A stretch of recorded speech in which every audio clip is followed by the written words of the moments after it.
Hello everyone, Jim Revell here, the chaplain. Welcome to the month of May, 2022.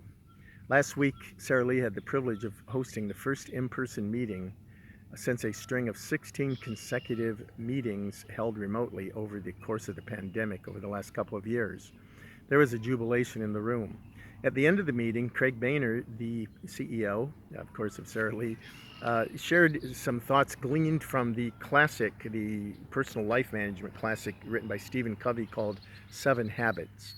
And he talked about the three circles: the circle of concern, which is on the farthest limits of our life, things that impact us but we don't have control over.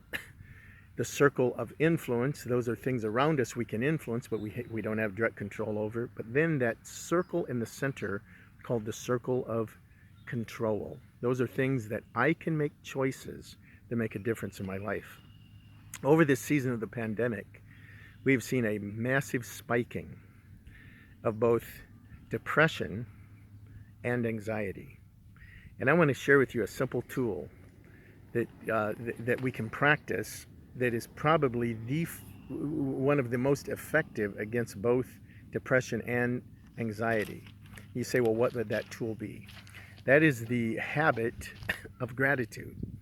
Now, 6 months from now is November, which is the month that we celebrate Thanksgiving, and we're talking a lot about thankfulness during that time.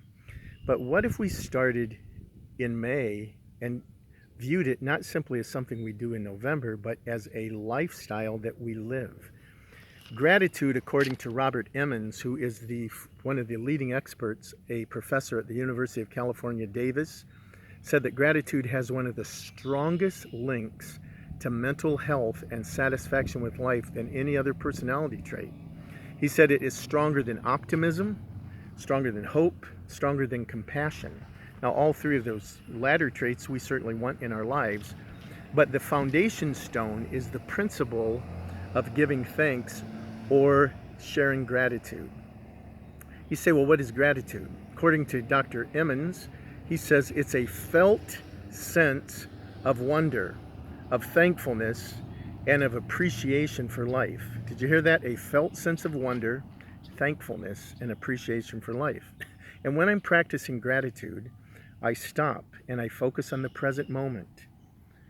Because a lot of times we're running space forward, worrying about something in the future, or grieving or regretting something in the past. But let's stop in the moment and appreciate life as it is today and what made it so. Why are you thankful today? And when you practice the habit of gratitude, the possibility of joy in our life, according to the studies, joy, enthusiasm, optimism, all of those things kind of spill out of it, and it also fights such things as envy, resentment, greed, bitterness. Because when your mind is filled up with gratitude, it's like you sort of flush out some of those negative emotions. So I want to give you a challenge, and it was given by a psychiatrist who he was working with some very severely depressed patients, and some of them were so immobilized by their depression they could not even get out of bed, but they did do this challenge.